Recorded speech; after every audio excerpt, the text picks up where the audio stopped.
السلام علیکم، میں ہوں زاہد علی خان۔ میں گزشتہ کئی دنوں سے یوٹیوب سے دور ہوں، میں نے ویڈیو نہیں بنائی، اور میرا ارادہ بھی یہی تھا کہ سیاست کے اوپر گفتگو کرنے سے بہتر ہے کہ انسان کوئی علم و حکمت کے حوالے سے ویڈیوز بنائے اور وہ اپنے ناظرین تک پہنچائے تاکہ کوئی بامقصد کام ہو سکے، کیونکہ پاکستان میں جو ہے سیاست وہ اس وقت بامقصد نہیں ہے۔ جب سے پاکستان بنا ہے، ویسے تو تب سے نہیں ہے، لیکن اب تو بالکل نہیں ہے۔ جو کچھ پاکستان میں ہو رہا ہے سیاست کے نام پر، اس پر کف افسوس ملنے کے علاوہ کچھ نہیں کیا جا سکتا۔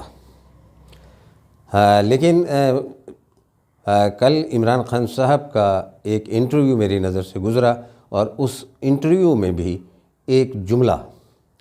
ان کی ایک بات جو ہے سن کر میرے رونگٹے کھڑے ہو گئے، اور میں مجبور ہوا کہ اس پر کچھ نہ کچھ گفتگو ضرور کی جائے، تاکہ وہ نئی نسل جسے عمران خان صاحب حوالے کے طور پر استعمال کر رہے تھے، وہ اسے بتایا جا سکے کہ معاملات ایسے نہیں ہیں اور انہیں اب محتاط رہنا ہے۔ عمران خان صاحب کی آڈیوز کا ایک سلسلہ گزشتہ دنوں جاری ہوا، 1 2 3 جو ہے آڈیوز، وہ اخلاق باختہ آڈیوز تھیں، وہ جاری ہوئیں۔ میں اس طرح کے کسی بھی سلسلے کی حمایت نہیں کرتا، وہ جو ہے سلسلہ وہ ٹھیک نہیں ہے۔ اس میں کوئی شک نہیں ہے کہ پاکستان کے اندر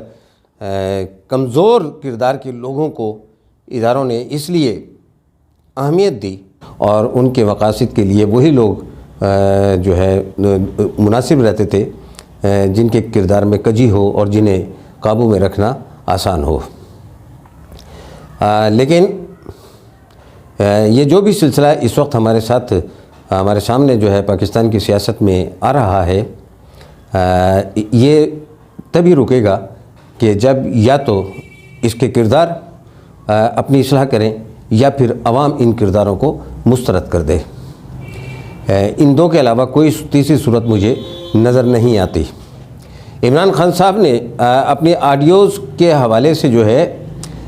وہ ایک جملہ بھی نہیں کہا، اس کی تردید میں کوئی ایک جملہ بھی نہیں کہا، اور وہ جن ممالک کے اندر نظام انصاف کی جو ہے تعریفیں کرتے نہیں تھکتے،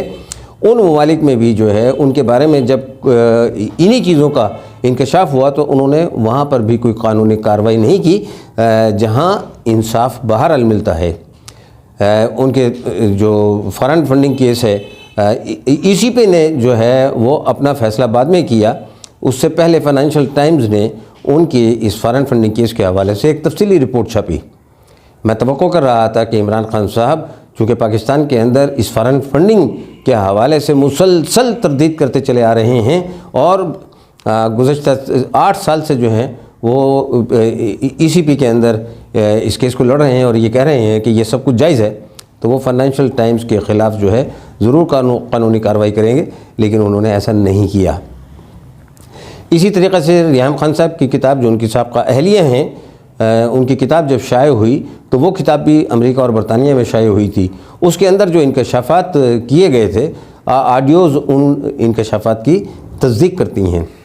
لیکن عمران خان صاحب نے ریحان خان صاحب کی کتاب کے حوالے سے بھی بیرون ملک ان ممالک میں جن کی وہ تعریف کرتے ہیں کہ ان کا نظام انصاف بہت اچھا ہے، کوئی کیس دائر نہیں کیا تھا۔ اسی طریقے سے گزشتہ دنوں ایک پرانی کتاب جو ہے کرسٹینا بیکر کی،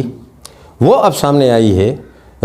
جس میں اس سے بھی زیادہ ہوشربا انکشافات ہیں، اور وہ کتاب بھی امریکہ اور برطانیہ میں چھپی ہے، اور اس کے خلاف بھی عمران خان صاحب نے کوئی کارروائی نہیں کی، اور آڈیو کے حوالے سے تو انہوں نے تردید نہیں کی، لیکن قرآن کی ایک آیت کا حوالہ انہوں نے اپنے انٹرویو کے اندر دے کر اپنی بات کو پھر دین سے جوڑنے کی کوشش کی ہے۔ حالانکہ انہیں پہلے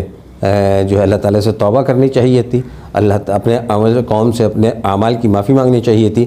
اس کے بعد بے شک اللہ کے حضور توبہ کا دروازہ جو ہے وہ ہر وقت کھلا ہے، لیکن اپنی بدعمالیوں کو خدا کی رحمت سے جوڑ دینا جو ہے، یہ عذر گناہ بدعز تر گناہ سے بھی جو ہے نا بڑھ کر ہے۔ عمران خان صاحب نے کل کے انٹرویو میں فرمایا کہ پاکستان کی جو اکثریت ہے وہ 28 سال یا 30 سال سے کم عمر نوجوانوں کی ہے، اور ان نوجوانوں کی اکثریت والے ملک میں ایسی گندی آڈیوز جو ہیں سوشل میڈیا پر جاری کرنا جو ہے وہ اس قوم کے لیے مناسب نہیں ہے۔ سوشل میڈیا پہ ایک گان چلانا یہ ہماری دین کے خلاف ہے۔ قرآن کی آیت ہے کہ اپنے دوسروں کے گناہوں پہ پردہ ڈالو۔ اپنی ہی آڈیوز کو جعلی یا نقلی کہنے کی بجائے گندا کہہ کر تسلیم کیا کہ وہ آڈیوز اصلی ہیں۔ انہوں نے ایک لفظ بھی یہ نہیں کہا کہ یہ آڈیوز میری نہیں ہیں۔ یہ میرے لیے ایک چونکا دینے والی بات تھی، اور وہ بھی یہ کہ انہوں نے اس اعمال کی سزا کہ جس میں انہوں نے قرآن کی آیت کہی کہ اللہ تعالیٰ کہتا ہے کہ دوسروں کے گناہوں کو، اور گناہ بھی وہ نہیں کہہ سکے، گناہ اور گنوں کا وہ لفظ استعمال کرتے رہے، پردہ ڈالنے کا حکم دیتا ہے۔ انہوں نے یہ پتہ نہیں کہاں سے لی ہے قرآن کی آیت، سورہ حجرات کی آیت نمبر 12 ہے، اور وہ بہت تفصیلی ہے۔ خان صاحب کو چاہیے کہ ایک مرتبہ قرآن کو اٹھا کر وہ خود بھی اس آیت کو پڑھ لیں اور دیکھیں کہ اس میں کیا لکھا ہوا ہے، وہ آیت کہاں سے شروع ہوتی ہے اور وہ آیت کہاں پر ختم ہوتی ہے۔ یہ قرآن ہے، یہ کسی کرسٹینا بیکر کی لکھی ہوئی کتاب نہیں ہے، نہ ہی یہ ریحام خان کی لکھی ہوئی کتاب ہے، نہ ہی یہ فائنینشل ٹائم کا لکھا ہوا کوئی مضمون ہے۔ یہ اللہ کا کلام ہے جو اللہ کے نبی کے ذریعے ہم تک پہنچا ہے، اور اس کا حوالہ بدعمالیوں کے لیے نہیں دیا جا سکتا۔ اس کا حوالہ جو ہے دین کے طور پر جو ہے وہ اپنے کرتوتوں سے کو پردہ ڈالنے کے لیے بالکل نہیں دیا جا سکتا۔ یہ ایک حساس معاملہ ہے۔ اللہ تعالیٰ نے بے شک یہ کہا ہے کہ دوسروں کی عیب جوئی مت کرو، تجسس میں مت رہو، یہ اللہ تعالیٰ کو پسند نہیں ہے۔ یہ ایسے ہی ہے جیسے مردہ بھائی کا گوشت کھانا، لیکن اس سے پہلے وہ یہ کہتا ہے کہ دوسروں کے بارے میں بہتان بھی مت لگاؤ۔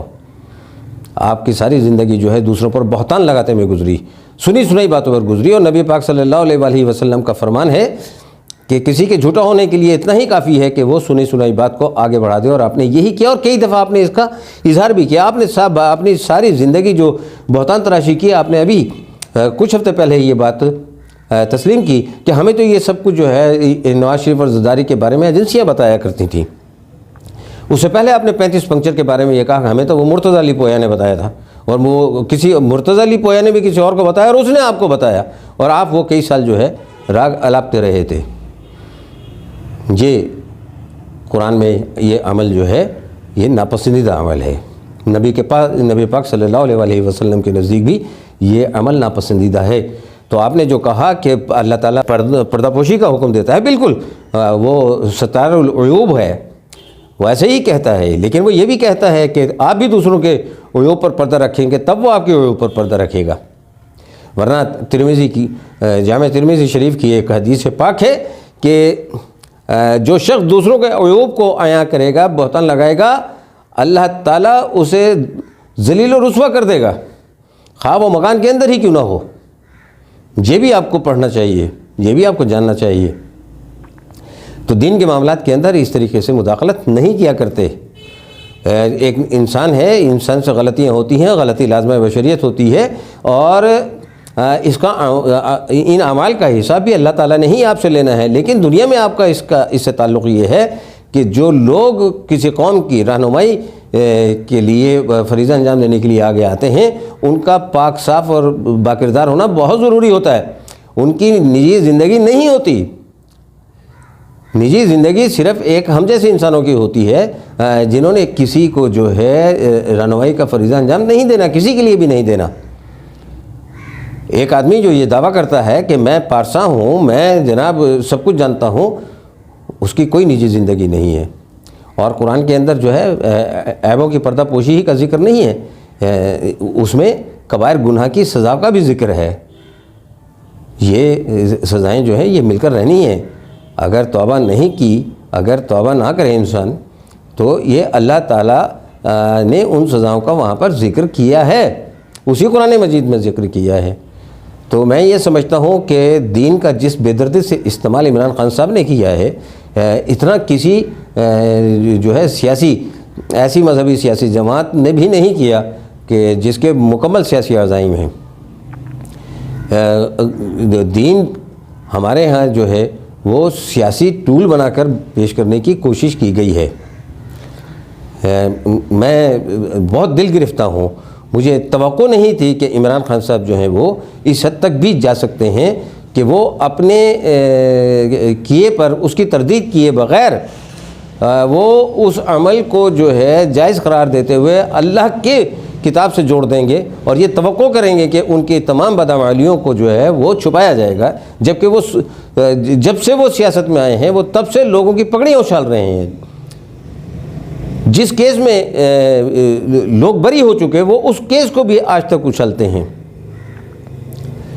تو میرا عمران خان صاحب سے کچھ لینا دینا نہیں ہے، میرا تعلق صرف اللہ تعالیٰ کی ذات سے ہے، اللہ تعالیٰ کی جو دین ہے اس کے غلط استعمال سے ہے۔ میں جب بھی کوئی غلط استعمال کرے گا تو میں دل گرفتہ ہوں گا اور میں اس پر گفتگو کروں گا۔ مجھے عمران خان صاحب کے ذاتی کردار سے کوئی لینا دینا نہیں ہے، وہ کیا کرتے ہیں کیا نہیں کرتے، لیکن دین کا اس طرح استعمال جو ہے وہ مناسب نہیں ہے۔ یہ آپ نے دیکھا، میں اپنے ناظرین سے مخاطب ہوں کہ پاکستان کو کس بے دردی کے ساتھ چلایا گیا ہے، اور یہ بات میری آپ لکھ لیجئے اور جان لیجئے کہ پاکستان کا مسئلہ سیاست نہیں ہے، پاکستان کا مسئلہ پاکستان کے وسائل ہیں۔ یہ پاکستان میں وسائل پر قبضے کی جنگ ہے، اور اپنی زندگیاں جو ہیں وہ پاکستان کے وسائل پر آسودہ حال بنانے کی جنگ ہے۔ یہ وسائل جس پر آپ کا حق ہے، جو آپ کے لیے ہیں، جو آپ کے ہونے چاہیے، جو آپ کی اولاد کے ہونے چاہیے، جو آنے والی نسلوں کے ہونے چاہیے، لیکن پاکستان 74 سال پہلے جہاں جس وقت بنا تھا کھڑا تھا آج بھی وہیں ہے نہ، اس کے بلکہ اس سے زیادہ برے حالات یہ ہیں کہ اس کو اخلاقی پستی کی بھی پاتال میں گرا دیا گیا ہے۔ قانون اور آئین اس کی دھجیاں اڑتے ہوئے آپ نے پاکستان میں خود دیکھیں، آج بھی اڑ رہی ہیں۔ یہ آپ کے اب سوچنے کا مقام ہے۔ اب آپ جو ہے شخصی طلیسم سے باہر نکل آئیے، اب آپ حقائق کو تلاش کیجئے۔ آپ کی آئندہ آنے والی نسلوں کی بقا کا سوال ہے، ان کے لیے سوچئے۔ کیا